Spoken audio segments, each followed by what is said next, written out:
Olá, ouvinte, seja bem-vindo a mais um programa sobre Galeria do Terror. Eu sou a Angélica. E eu sou o Marcos. Hoje, né, Marcos, vamos falar aí sobre um episódio com 3 segmentos. Sim. Tem um pequenininho no final aí, o inefável gag, né? Mas é um Uhum. episódio que, por exemplo, vai ter coisa do Lovecraft, né, e tal, e maquiagens bem interessantes, né? Sim, sim, vai ter. Vamos ter bastante coisa para falar aqui, curioso, né? Sobre Exatamente.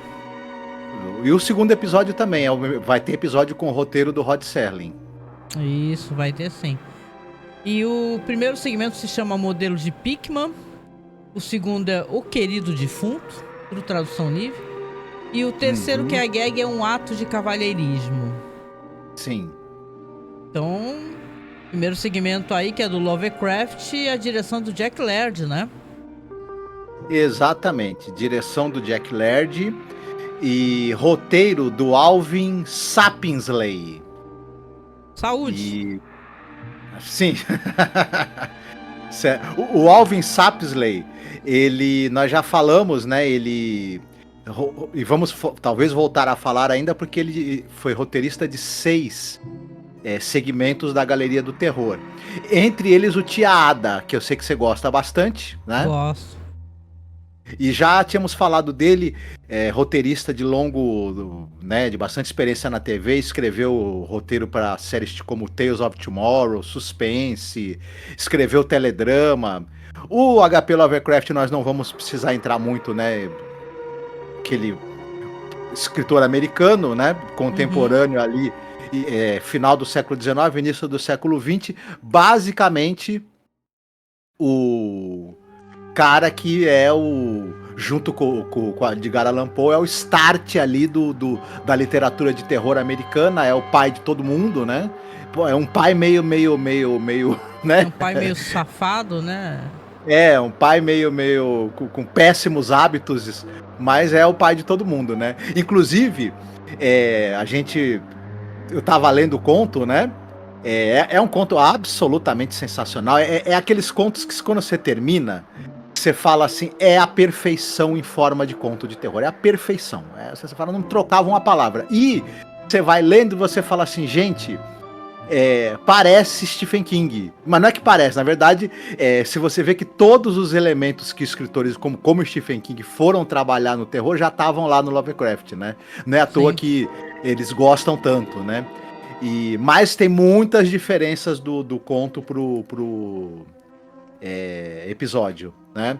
Ah, Enfim. legal. Muito bom. Quer aproveitar aqui o nosso início para falar um pouquinho sobre. Falamos já do Lovecraft, né? Falamos que é um conto. E quer falar alguma coisa do elenco, ou direção, ou a gente já parte pro episódio? Então, vamos pra sinopse do episódio? Sim. O episódio começa com dois caras, eles estão conversando, né? São dois artistas. Um deles alugou para seu ateliê dele um local que, na verdade, é uma espécie de casa que teria sido, dizem, né? Poderia ter sido o ateliê de um famoso pintor que era o Pickman. E eles estão ali comentando e tudo mais, e eles acabam achando num armário ali, perto da janela, um quadro. E esse quadro poderia ter sido, provavelmente foi pelo estilo, pelo jeito do quadro, né? Poderia ter sido desse pintor, o Richard Upton Pickman. Uhum. Que aliás é o quadro que aparece ali o Rod Serling apresentando, inclusive, né? Isso, sim.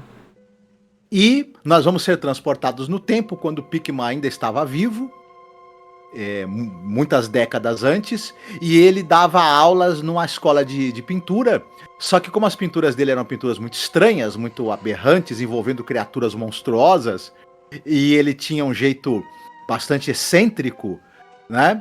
Ele acaba sendo demitido. Porém, uma certa estudante, que é extremamente fascinada pela obra dele, vai segui-lo porque ela quer muito, muito um dia chegar a ir até o ateliê dele e saber que incríveis quadros tem lá, até porque falam tem um boato ali de que ele tá trabalhando numa série de quadros mais aberrantes que já foram pintados, né, em solo americano. Não, e aí antes dele ser demitido, né? Porque ele tá ensinando lá pras moçoilas lá na escola, mostrando essas imagens bizarras, e aí a diretora vai lá e fala que os pais estão reclamando, né? Ele conversa um pouco com a menina, ele tem uma conversa ali sobre percepção, né? Sobre você pinta o que você vê, né? E tem uma hora que ela pinta ele, e pinta flores murchas, aí ela fala que ela é as flores murchas, né? E tal, né? Uhum. Exatamente. Esse cara, o personagem, o Richard Pickman, ele é vivido por um ator chamado Bradford Dillman. O Bradford Dillman, talvez você tenha assistido o filme do São Francisco de Assis. O filme de 61 Irmão do Michael Sol, Curtis. Irmã Lua, é esse? Não, é um outro que chama São Francisco de Assis mesmo. Não vi. E ele fez o papel de Francisco de Assis no filme do Michael Curtis, nos anos 60. Uhum. Fora isso, ele participou do Fuga do Planeta dos Macacos, né? A gente falou muito aqui do Jeannot Suzark, né? O cara que dirigiu vários e vários episódios do Galeria do Terror. O Jeannot Suzark, ele tem um filme chamado Praga Infernal. O filme é um filme de terror B, no qual baratas incendiárias... Sim, baratas incendiárias. Nossa, eu já tenho medo de barata, imagina incendiária. Baratas incendiárias, elas estão tocando terror, e o nosso amigo Bradford Dillman também está nesse filme do Jeannot Suzark. Quem tiver curiosidade, procure, né? Fora isso, ele também participou de séries aí, por exemplo, Dr. Kildare. Ele participou de uma série que não foi exibida no Brasil, chamada Court Martial, que era uma série sobre o pessoal que presidia cortes marciais durante a Segunda Guerra Mundial, enfim.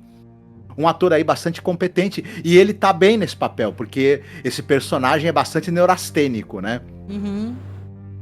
A gente vai ter também quem faz a aluna que é fascinada pelo professor e pintor, pelo Pickman, a aluna que chama Mavis Goldsmith, né? É vivida pelo Louise Sorrell.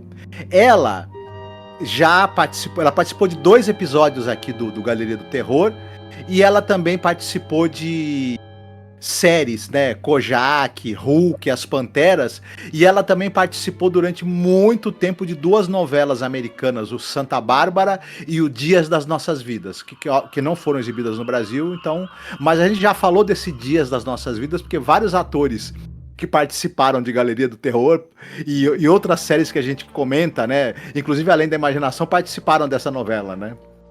Verdade. Uhum. E é isso, são os 2 atores principais do episódio. E você, o que você achou do episódio? Olha, esse primeiro segmento aqui é o meu favorito do episódio, tá? Apesar, a gente fala apesar, né? Mas é a direção do Jack Laird, né? E como ele é o cara das gags e showrunner, a gente fica realmente um tanto quanto tenso, né? De ver ele na direção, né? Mas é interessante que dessa vez eu preferi, por sinal, o segmento que a direção do Jack Laird, o roteiro não é do Rod Serling. Não é que seja ruim o roteiro do Rod Serling, mas eu achei essa ambientação, sabe, numa outra época e tal, essa coisa lúgubre, que tem muito... vamos colocar assim, tem muito a ver de ser legal por ser do Lovecraft, né? Porque ele é muito engenhoso com as palavras, né? No conto, por sinal...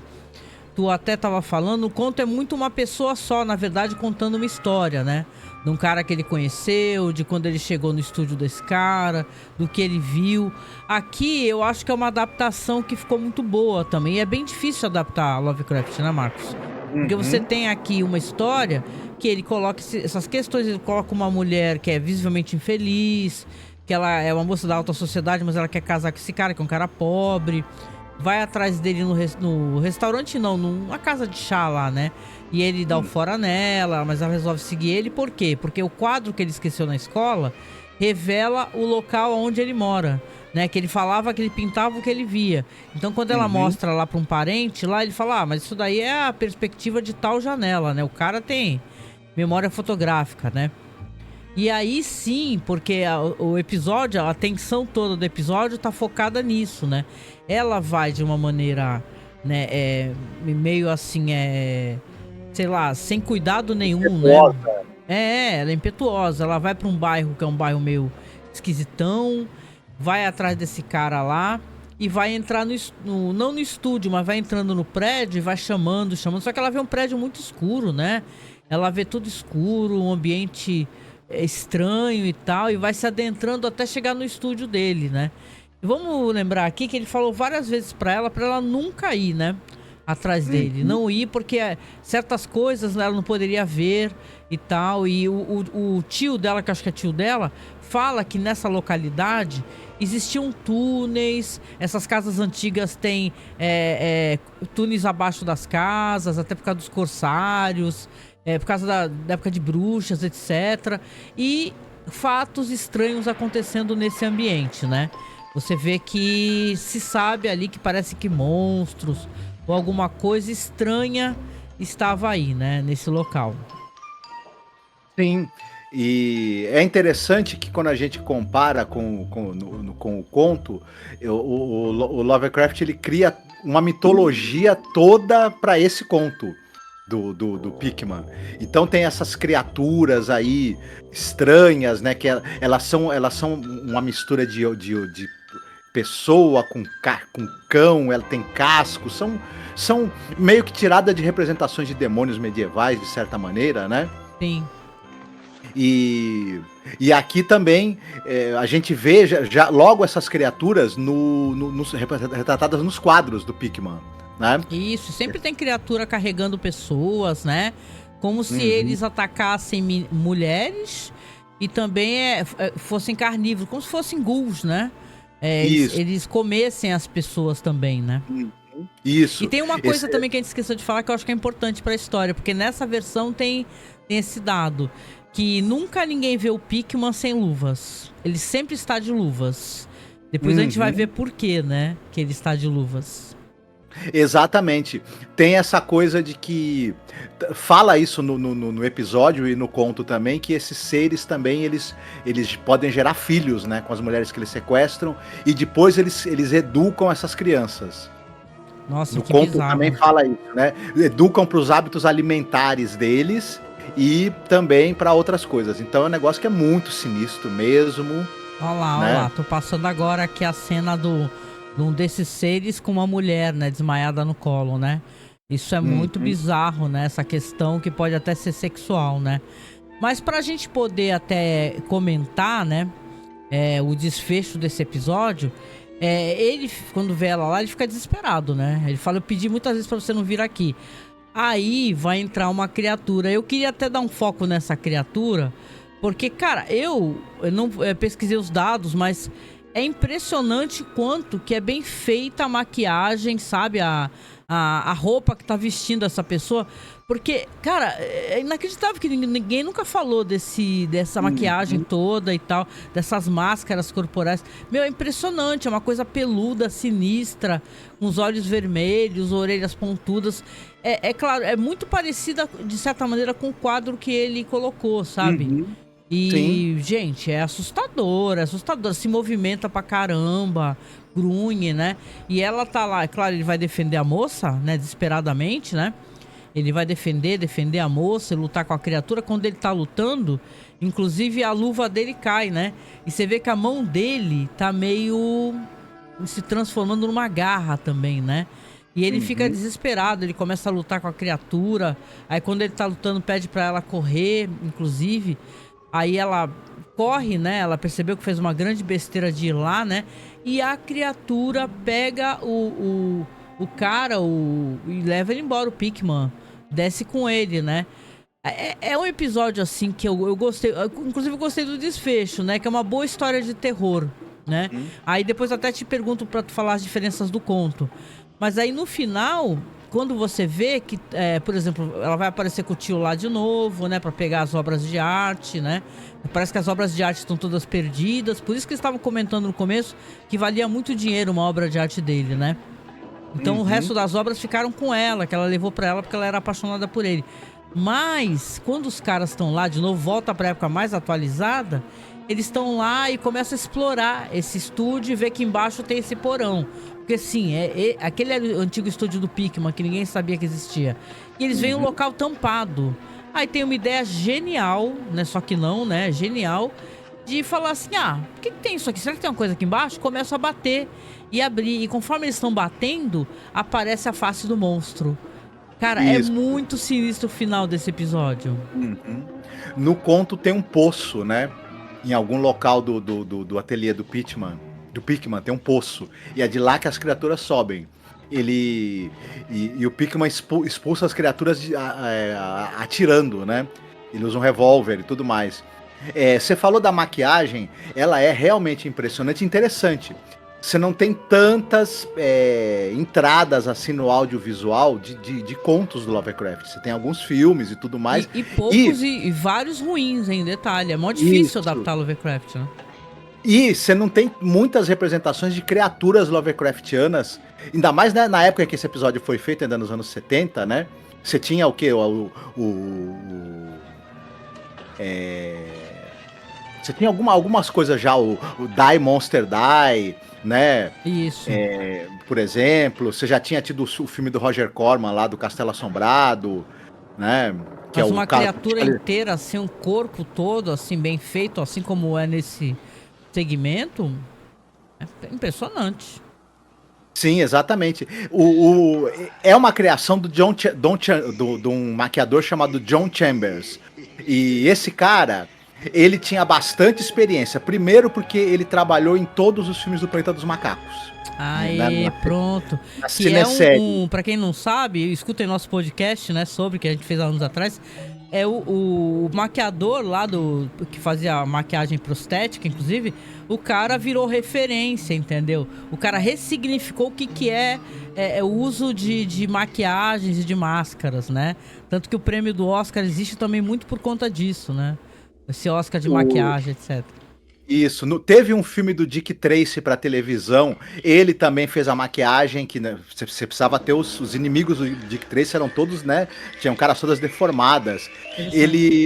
Esse cara trabalhou em bastante coisa, ele também trabalhou no Blade Runner, por exemplo, jamais pro final da carreira dele. Ele foi um dos criadores da maquiagem do Fantasma do Paraíso, também tem podcast nosso. Olha só referência boa, hein? Só vi coisa boa. Por que ninguém fala dele? Porque esses caras que fazem maquiagens fodas, né? Pra terror e pra fantasia, eles são glorificados, né? Muito, e com razão, né? Por que ninguém fala do John Chambers? Porque é inacreditável o que ele fez com o monstro aqui. É inacreditável. Para um segmento de Galeria do Terror. Deveria ter um museu, né? Galeria do Terror de monstros que aparecem junto com os quadros, né? Seria muito legal. De todas as representações de criaturas ou monstros aí que teve até agora na série, essa é de longe a mais legal, né? A mais interessante, assim. Eu achei fantástica. Tanto que eu falei, caraca, pra mim esse episódio é mais significante devido a esse cuidado, a reconstrução de época, os diálogos e tal. Sim, tem a ver com o teu Lovecraft, que é fascinante.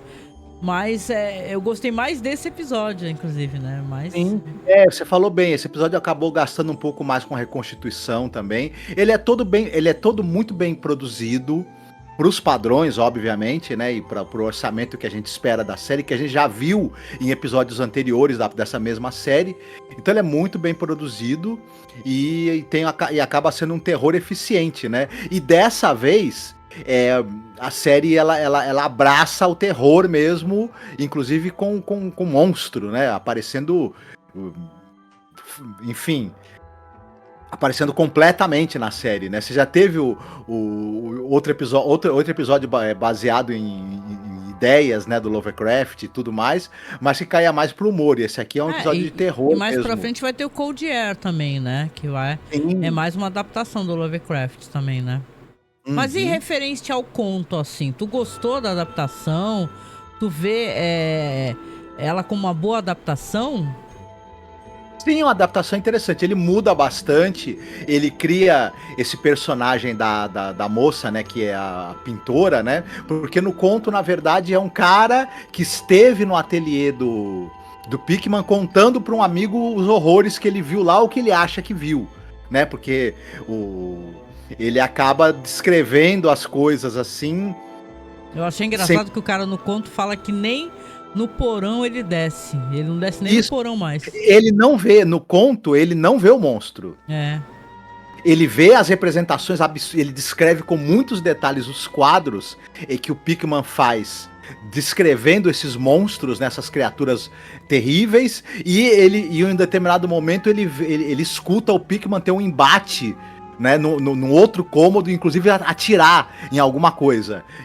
E o Pickman volta depois todo amarfanhado, com a arma na mão, visivelmente tendo disparado várias vezes, mas o próprio cara que tá contando, ele não vê as criaturas. Aqui não, aqui a moça, ela vai ver a coisa, né?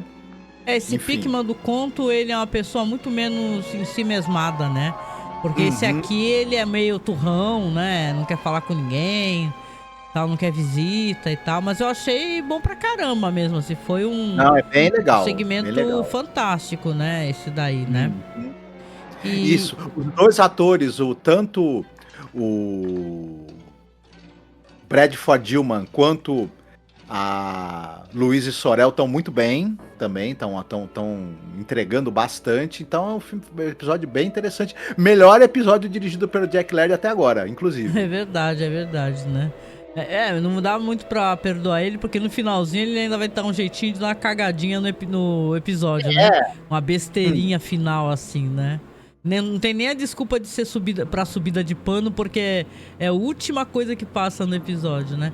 Mas vamos falar do próximo, então, do próximo segmento? O próximo aqui é The Dear Departed, é tipo... seria o querido defunto, né? Isso. Um querido que partiu, algo assim do gênero, né? Esse episódio aqui, como eu falei, é roteiro do Rod Serling, baseado numa história da Alice Mary Shringing, tá? Isso. Dirigido pelo Jeff Corey. Isso, a Alice Mary Shringing, ela é uma escritora que ela publicava contos fantásticos na Weird Tales. E foi lá, provavelmente, que o Rod Serling conheceu o trabalho dela. Depois, nas coletâneas que foram editadas em livro das histórias da Weird Tales, ela está presente em várias dessas coletâneas. Então ela foi uma escritora que que fez algum sucesso, um relativo sucesso, já na revista Weird Tales, quando ela teve suas histórias publicadas. Legal, né? Mais uma escritora, né? Legal. Isso. Quando foi publicada uma coletânea de contos de antecipação, né, e outra de contos de crianças fantásticas, ambos dessas coletâneas que foram publicadas de contos da Weird Tales tinham contos dela. Enfim. Legal, muito bom. Como eu falei, a direção do Jeff Corey, a gente também vai ter aqui o Steve Lawrence como Mark Bennett, né? A Maureen Arthur como Angela Casey. O elenco principal, né? O Harvey Lambick como Joey Casey, né? Exatamente. Legal.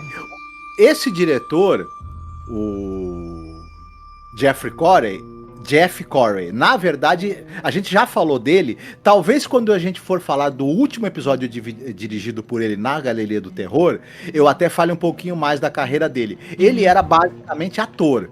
Ele tem, entre filmes e episódios de TV, ele tem mais de 240 títulos no currículo, uma carreira de mais de 60 anos. Olha, legal. Ele se animou a dirigir uma ou outra coisa. E onde ele dirigiu mais, a gente já falou isso, foi em Galeria do Terror. Ele dirigiu 9 segmentos aqui. Ele resolveu, né, experimentar a direção mesmo.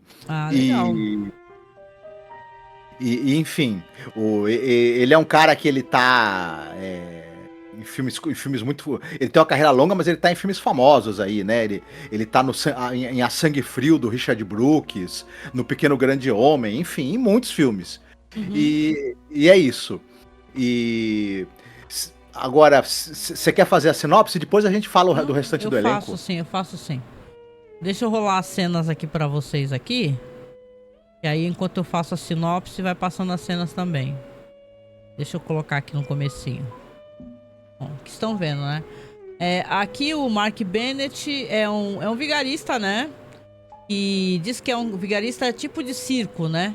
Aí ele tá fazendo ali uma sessão, você vê com um monte de gente ali, e a sessão invocando o espírito, né? Aí uma sessão, vem espírito abençoado, aí pá, começa a descer o pandeiro, taca, taca, taca, taca, taca. Nunca entendi qual é que é o lance do pandeiro, o espírito é de escola de samba, o que é, de banda marcial, mas de qualquer maneira... Ele chama Mark Bennett o cara, mas ele usa, como médium, ele usa o nome de Radha Hamadi. Radha Hamadi, a cara de pau, né, do Radha Hamadi aí. Pode falar que ele é indiano, deve ser isso, né? Meio estereótipo aí, indiano toca pandeiro, deve ser isso, né? Indiano loiro. Meu Deus. Aí ele, tipo, né, tá lá, desce o pandeiro, aí taca, e o pandeiro pá.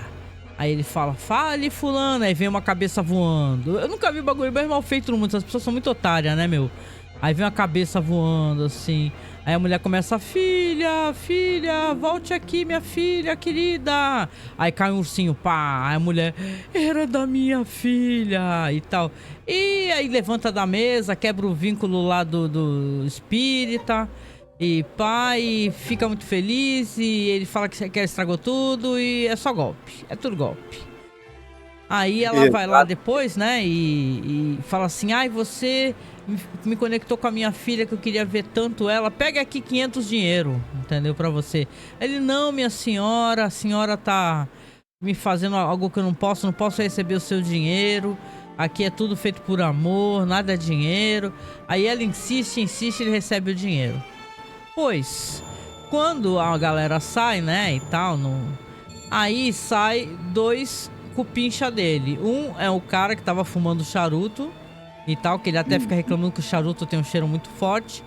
E o outro, do outro lado, da outra cortina, vem a mulher que tava levantando a cordinha com a cabeça, né? E tal. E aí eles ficam lá conversando e tal. E ele fala pro cara, né? Pro coroa, pô, você é maravilhoso, hein? Você é o melhor artista circense que eu já vi. Ele, imagina, não fiz nada demais. Não, você é maravilhoso, você é incrível, você é demais, você é foda. E rasga elogio pro cara, né? E a mulher tá lá, a mulher fica lá só sentada olhando, Aí ele fala, não sei não. Ele fala pro Mark Bennett lá. Peraí. Isso, tá. Fala pro Mark Bennett, que é o cara, né? O indiano loiro. Ele fala assim, olha, não sei não, acho que eu vou seguir a minha vida, eu vou embora com a minha esposa, né? Aí você descobre que a mina loira é a esposa dele. Vou embora com a minha esposa porque não tá dando certo, qualquer hora a gente vai ser descoberto, né? Vai dar mó merda, maluco, que eu vou rodar, na polícia vai pegar a gente vai pegar uma cana aí, né? E tá, aí ele fala, não pode ser, porque sem você eu não sou nada. Nada. Você é o artista mais fantástico do mundo. Eu quero você ao meu lado pra sempre. Você é sabe, fica aquela puxação de saco do caralho. Eu quero, caraca, se tu gosta tanto de mim, porra, aí eu fico contigo. Te adoro, te amo e tal. E se abraço e tal. E ele sai todo feliz, né? Quando ele vira as costas, o que acontece, Marcos? Ele vai lá abraçar a mulher do cara lá. Porque realmente ele tinha rolo com a mulher do cara. E ela começa a falar assim, Mark, eu não sei o que fazer. Ele está desconfiando da gente. Eu sei que ele sabe. Entendeu? Ele é um homem muito inteligente. Ele é muito sagaz. A gente tá ferrado. E tal. Não, mas é isso mesmo, né? E fica aquele drama assim. Vamos fugir juntos. Vamos embora. O mundo nos odeia e tal. O mundo odeia-me, que nem aquele filme lá, né? Que botaram aquele título.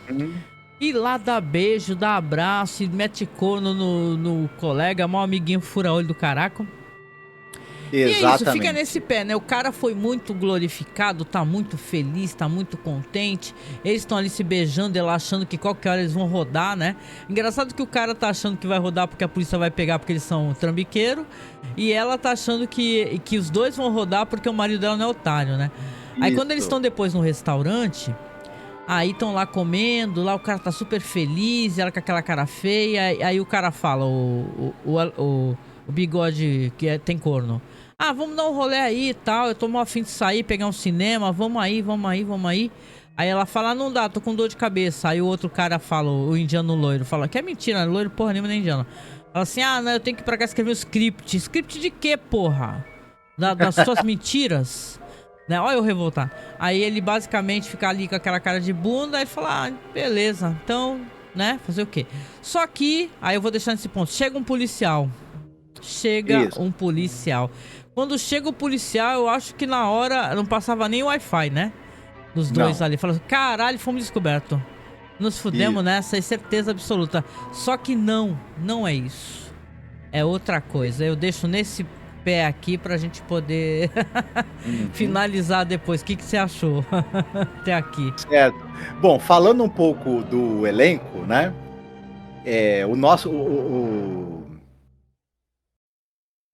A gente tem os três, né? Os três trambiqueiros ali, né? O Mark Bennett, o Hada Hamad, né? Ele é vivido pelo Steve Lawrence. O Steve Lawrence, ele era um comediante. Ele era um cara mais de comédia. Ele participou de séries como... A gente chegou a falar de uma série chamada de comédia famosa da TV americana chamada Laugh In. Laugh In. Então, que era uma série, era um programa de sketches de humor. E ele participou do Lucy Total, que era uma série tardia com a Lucille Ball, né? Uma das séries que ela fez, já bem mais pra frente, né? E tal. Ele também participou dos Irmãos Cara de Pau e Irmãos Cara de Pau 2000. Olha, então é ator mesmo de comédia. O cara é nascido no Brooklyn, cara, nos Estados Unidos. Uhum. Exatamente. A Angela, que é a esposa do cúmplice dele, do sócio dele, é vivida pela atriz, pela Maureen Arthur. E ela participou... A gente já falou um tempo atrás daquele filme Como Vencer na Vida Sem Fazer Força. Ela também está no elenco desse filme. Ela participou de séries como Kolchak, por exemplo, O Homem que Veio do Céu, e ela é uma Dagger Girl. Você vai perguntar pra mim o que é uma Dagger Girl? É muito simples. Você teve nos Estados Unidos várias cópias do 007. Você teve o Matt Helm e você teve o Dagger, que era um caçador de espiões também, né? Meu Deus, não faço a mínima ideia, nunca vi na vida.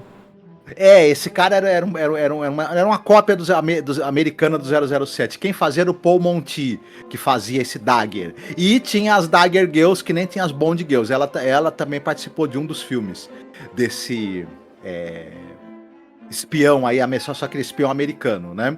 O marido dela, que é vivido pelo Harvey Lembeck. O Harvey Lembeck era um ator que ele teve uma carreira muito promissora no começo. Ele tá naquele filme Inferno 17, aquele filme importantíssimo do Billy Wilder, né? Ele também tá num outro filme famoso dos anos 60, uma comédia musical, que é A Praia dos Amores. Passou na televisão várias vezes. E ele também participou de várias séries. Ele participou da série Chips, por exemplo. Ele participou daquela série Xerife Lobo. Lembra? Não. Passou na televisão. Você lembra que tinha a série do BJ McKay? As Aventuras de BJ? Não lembro. O BJ era um caminhoneiro que tinha um macaco de estimação. Não, eu lembro de alguma coisa do Clint Eastwood, mas não é nada a ver. Né? Não, era o BJ McKay. E aí, tinha um cara que era um xerife corrupto, incompetente, que era o Xerife Lobo. Ele aparecia na série do BJ McKay. E esse Xerife Lobo era vivido por aquele ator, o Claude Rains, que ele era o... Não era Claude Aiken. Não tô lembrado exatamente o nome dele, que é o psiquiatra do Psicose. E o ator lá do The Monsters Are Due to Maple Street, lembra? Então, esse cara fazia o Xerife Lobo na série do BJ e depois ele ganhou a série dele. E o nosso ator aqui, o Harvey Lembeck, também participava dessa série. E é isso, né? Pra falar do elenco. Legal, né? Mas tu quer contar o finalzinho aí do que acontece? O que acontece é o seguinte. Ele tava lá... foi atravessar a rua porque ele foi comprar cigarro, não é isso? Ou isso ou foi no cinema, uma parada assim. E eles não quiseram ir junto. Não, eles tinham concordado em ir no cinema com ele. Meio a contragosto, mas tinham concordado. Só que ele vai atravessar a rua pra comprar alguma coisa. Não sei se ele foi comprar doce, foi comprar cigarro, alguma coisa, mas morre atropelado. Aí a policial chega lá pra falar, você é fulano de tal, não sei o quê. Pois é. O que aconteceu? Seu marido foi atropelado. Aí ela faz a maior cara, assim, realmente, de susto e de tristeza, né, e tal. E o cara também, né? E pá, né? Não, e assim, eles começam, né, Marcos, a Resolver continuar os golpes, né? Isso. Só que dessa vez sem esse cara que realmente parece que era um artista circense bom, né? De mexer com fiozinho, etc, né? Isso. Ele conseguia fazer esses truques todos que simulavam a aparição de espíritos, né? Nas sessões ali de espíritas que eles faziam para arrancar dinheiro dos ricaços. Ele conseguia fazer os truques. Então agora, sem ele, eles ficam pegando a parafernália que ele usava para tentar fazer os truques. Eles vão tentando, né? E mais do que isso, ela começa a fazer tudo errado, né? Isso. A mulher, né? Isso, eles não têm a manha de fazer do mesmo jeito que o personagem lá, que é o Joe Casey fazia, né? Enfim, mas mas eles vão cometendo os erros ali, mas vão tentando consertar, vão tentando enrolar o pessoal, né? Só que numa dessas sessões, quem que resolve aparecer? A gente vai vendo a fumacinha do charuto, né? Porque eles falam esse cheiro de charuto. Já falei que não pode ter charuto aqui, senão o espírito não vem. Isso, mas na verdade era o charuto do morto, do fantasma, do Joe Casey. E ele vai aparecer pra eles, né, na sessão, e ele fala o seguinte: meus queridos, eu adoro vocês e vou ficar com vocês agora pra sempre. Não, ele fala assim: você falou que me adora, você falou que eu sou tudo pra você, que não quer que eu nunca mais saia do seu lado. Pode ficar tranquilo que agora eu vou ficar pra sempre. Ou seja, não estão com encosto, poltergeist. Então. Isso. A gente começa a desconfiar também. Eu fiquei com essa desconfiança. Se o fantasma não era ele também que estava fazendo os truques darem meio errado, de certa forma, talvez. Meio que numa forma de atazanar os dois também. Será? Bom, de qualquer maneira, né? Eu tô até botando umas ceninhas aqui pro pessoal poder ver, né? Eles vão ficar com esse encosto aí agora, né? Não tem o que fazer, né? Não tem o que fazer. Mas assim, interessante pra mim, esse segmento, apesar de ser do Rod Serling, que a gente adora o Rod Serling, meu Deus, né, cara? É inferior, cara. Não por ser o Rod Serling, mas sim porque é muito mais climático pra mim o outro, né? Aquele negócio... É apavorante aquela cena daquele monstro, quando esse monstro aparece. Eu imagino na época, né? Que saiu na televisão, que saiu pra televisão, como é que foi ver aquilo pras crianças, né? Caso os adultos deixassem as crianças assistir. Pô, isso aí é matéria de pesadelo, cara. Impressionante, né? Mas esse aqui é legal e eu gosto de ver golpista se ferrar, né? Quem é que não gosta, né? Mas é muito mais sinistro o primeiro segmento aqui. Esse aqui, quando aparece a cabeça dele toda verde, né? Realmente é legal, é legal. Mas é meio assim, sabe? Aquele lance de, se ferrou, malandro, né? Isso, ele tem um plot twistzinho, assim, divertido, mas assim, ele não tem nada que a gente costuma ver, né, das coisas do Rod Serling, né? Não tem as características ali. É um excelente desenvolvimento de personagens, diálogos muito... Os diálogos não são ruins, óbvio, eles são bem escritos, né, e tudo mais. Sim. Mas tá longe de ser... Ele ficou mais com cara daquelas episódios meio que no fim é uma espécie de piada, né? É que assim, né, em Galeria do Terror, gente... Quando eu falo, sempre recomendo que vocês escutem nossos podcasts. Em Galeria do Terror é uma coisa, tem bastante gag. Mas em The Twilight Zone, maior parte, gente, dos episódios de comédia não são bons. Mesmo assim, acabam não sendo episódios bons. Não importa quem escreva, sabe? Costumam não dar certo. Ou as piadinhas acabam meio bobinhas, meio bobocas e tal. Então eu acho que Galeria do Terror... Quando quer ser engraçada, também acho que sofre do mesmo problema, sabe? Tem essa impressão. Sim, de certa maneira, eu acho que sim. Enfim, é isso. Mas, de qualquer maneira, é um episódio interessante. Né? Interessante. Nós vamos concluir agora, porque não adianta fugir. Tem piadinha no final, tem gagzinha no final. Tem piadoca, gente. A piadoca é muito boba ainda por cima, né? Dá vontade de muito passar batido nisso, gente. Deixa eu colocar aqui, ó. Aqui você vai ter, nesse último segmento, que ele é muito pequeno, não tem nem 5 minutos. Elevador cheio de gente, os caras todos lá, entra uma mina lá loira e tal. Aí está lá descendo aparentemente o elevador, né? Aí tem uma figura alta, super alta, que dá pra ver que é um cara ali embaixo, né, com uma cabeça por cima, né? Tipo, pra ficar mais alto, né? Aí o cara vira, é uma caveira. A caveira, Pronto. meu Deus. Aí o cara ao lado dele dá um toque nele, que a caveira tá com chapéu, e fala assim, falta educação, hein, ficar de chapéu ali, tem uma dama ali, né? Tá todo mundo sem chapéu, pô, tira o chapéu. Aí ele olha pro lado, depois olha pra mina e vai tirar a cabeça toda com o chapéu. Ha, ha, ha, ha, ha, ha, ha. Ai, meu Deus, que Muito, engraçado. Não, não é engraçado. Não é engraçado. E muito poderia ter engraçado. ficado sem essa besteira aí, entendeu? No final, Uhum. de dois segmentos legais até, pô. Sabe? O Sim, episódio não precisa ser lembrado por essa idiotice. Pelo que a série tem de ruim, sabe? Então, olha, não sim. vale o tempo que eu levo pra colocar no banner, que me dá trabalho, quando tem gag, de eu ficar botando os quadrozinhos com cenas de gag, né? Mas é isso. Fora isso, Hum. né? Aquela pergunta fatal, né? Seu segmento favorito e por quê? Ah, sem dúvida foi o Pickman's Model, né, o primeiro. E primeiro porque eu gosto, né, dos contos do Lovecraft, e eu achei que essa é uma adaptação interessante e me surpreendeu. Assim, até porque também tem essa questão toda da maquiagem bem bacana que o John Chambers fez. Enfim, gostei desse episódio, bastante até. Legal, concordo contigo. Também gostei pra caramba. Sou fascinada, né, por obras que adaptam Lovecraft, literatura. Como você falou, Stephen King, ele bebe muito dessa fonte. E ele faz muito bem quando ele bebe dessa fonte. Então, e vários autores, não somente ele, obviamente. Mas é que nem eu falei, a gente tem em Masters of Horror, por exemplo, que a gente gravou um especial de 2 programas, né, dessa série americana. Tem um segmento que é aquele sonhos, como é que é? Sonho na Casa das Bruxas, acho que é isso. Sonhos Uhum. na Casa das Bruxas. É bem fraquinho, então pra vocês verem como é difícil adaptar Lovecraft, entendeu? Que Lovecraft, ele não descreve as coisas. Às vezes você tá lendo conto, né, Marcos? Ele não descreve o que ele tá vendo, né? É tão indescritível Isso. que não sei o que lá, que bababá, meu E pelo arrepiou. o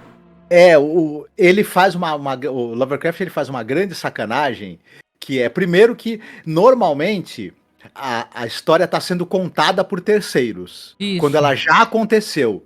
E ele é, evita descrever detalhadamente as coisas, ou ele descreve de maneira indireta e ele planta uma ideia na sua cabeça. Né? Ele faz você fazer o quadro do que é aquela coisa. Porque eu acho que ele, enquanto escritor de horror e dessas coisas, ele chegou à conclusão que nenhuma descrição vai superar a imaginação de quem tá lendo, né? É, claro. E é uma literatura que convida, né, quem tá lendo a completar as lacunas com a sua própria imaginação. E é talvez por isso que ele até hoje ele tenha tantos fãs, né? Que esse exercício, né, do texto convidar você a completar as lacunas dele é bacana, enfim, é engajante, digamos assim, para quem tá lendo, né? É verdade. Então é meio isso. Essa característica é abandonada aqui nessa adaptação, ele mostra as coisas mesmo, até porque é um outro formato, né? No audiovisual, de repente você mostrar as coisas é necessário, né? No cinema tem isso, né? Você tem que mostrar certas coisas, né? Não dá pra você falar assim, né? Não vou mostrar. Imagina aí. Tem filmes que Uhum. fazem isso, né? Mas aqui nesse momento eu achei importante aparecer esse monstro também, sabe? Muito bom. Uhum. E o pior segmento, acho que não precisa nem perguntar, né? Já que ele aparece na série, tem que meter o cacete nele mesmo, né? Que é esse daí do esqueleto do elevador, né? Pelo amor... Não vou nem colocar o do Rod Serling lá dos vigaristas.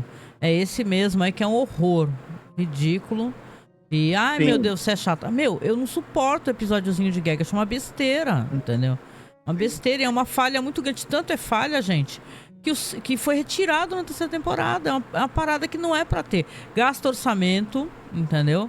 Porque tem que fazer as cenas, tem que elaborar as cenas. Vai chamar os atores, tu vai ter que pagar os atores. Tá, ninguém tem nada a ver com isso, a série já foi cancelada há 1000 anos, mas é uma parada que nem o Rod Serling gostava. E eu tô aqui também pra defender a visão do cara, porque era uma visão muito boa, entendeu? Pra ele pegar nessa altura da vida também ser zoado, né? E eu quero esclarecer também, porque eu acho que, não sei se o pessoal do grupo, lá do nosso grupo no Facebook, fãs de Além da Imaginação, assistem nossos programas aqui. Mas alguém fez uma publicação, que aliás é um cara muito legal, que ele tá postando lá uns drives lá com episódios, com versões dubladas. Eu particularmente não gosto, porque é sempre uma porcaria. O pessoal tenta fazer um encaixe do Blu-ray com áudio em português não remasterizado e fica horrível de se assistir. É como se você estivesse assistindo uma coisa com uma imagem maravilhosa, porque já tá em Blu-ray, só que o áudio é aquela coisa, sabe aquele crack, né, de áudio de baixíssima qualidade, TV antiga, mas ajuda muita gente que tem baixa visão, etc, então não vou questionar. Mas ele botou numa das publicações de Galeria do Terror que o Rod Serling era o responsável por Galeria do Terror. Ele não era, gente. Tem que deixar isso claro, a gente fala isso desde o primeiro episódio. O Rod Serling não era o showrunner de Galeria do Terror. Ele estava quase como um artista contratado para poder fazer alguns roteiros e apresentações, gente. Era o nome dele que chamava as pessoas. Mas ele não tinha a menor autonomia de tal. Vocês precisam entender isso, porque senão fica parecendo que, caraca, o cara tentou monetizar um negócio que não deu certo, se ferrou. E não é verdade isso. Isso aí é ele trabalhou em outras coisas. Teve aquela série que aí sim ele era a produção, ele era a mente atrás daquilo, que era aquela série de faroeste, né, que ele The Loner, né, que é uma série que ele só conseguiu fazer acho que 1 ou 2 temporadas. Aí não deu certo, realmente ele queria uma coisa mais filosófica, acabou não dando muito certo. Mas aqui em Galeria do Terror, gente, o Rod Serling ele não tinha essa ingerência, não tinha. Tanto que ele não tinha, que ele odiava a gag. E ele ficava o tempo, teve altíssimas brigas com esse cara, esse Jack Laird, devido a isso, porque o Jack Laird achava que tinha que ter gag, tinha que ter brincadeira, tinha que ter não sei o quê. E o Rod Serling achava uma idiotice você ter um segmento ótimo e depois uma piadoca, entendeu? Né? No que eu concordo com ele, de passagem. Não sei o que você acha, você também não gostou, presumo, qual que você não gostou menos, assim? Ah, não, não gostou mais, quer dizer. A gag é muito bobo, não dá, né? Destoa, inclusive, né? O outro ainda é legal, né? O dos vigaristas e tal é legal, mas a gag não dá. É isso, né? Mas é isso. É isso. Gente, obrigado por estar nos acompanhando. A gente, bem ou mal, já tá chegando na metade desse projeto. Eu quero pedir pra vocês o seguinte, porque a gente tem um trabalho de pesquisa cinematográfica no site e a gente tá até atrasando um pouco os nossos projetos, os nossos podcasts, os nossos programas. Conseguimos gravar um programa hoje, finalmente, né? Que estávamos atrasados, não teve nem a primeira gravação do ano, gente. Agora que foi a primeira que saiu. Então queria pedir para vocês primeiramente o like, inscreva-se, colabore financeiramente, porque eu vou dar uma data, um prazo aqui, gente, para você que vai colaborar ou vai se inscrever no Apoia-se, até no máximo mês que vem. Entendeu? Quem não a nossa pasta que a gente tem os episódios de galeria, etc, nós vamos deixar esse tipo de material só para quem tá nos apadrinhando e colaborando, porque senão a gente não consegue manter a pasta. É uma maneira de tentar incentivar as pessoas a doarem, nem que seja qualquer coisa, gente. Quem é que não tem 5 mangos, 10 mangos para fazer um pix, né, e tal. Não é chorar, né, mas a pasta tá muito cara pra gente manter, né? E é uma coisa que a gente faz, ó, veja bem, eu peguei todos os episódios, tá? Peguei os episódios, baixei, inseri a legenda, né? Legenda rádio nos episódios. Eu vou postar todos os episódios também, todas as legendas de Galeria do Terror.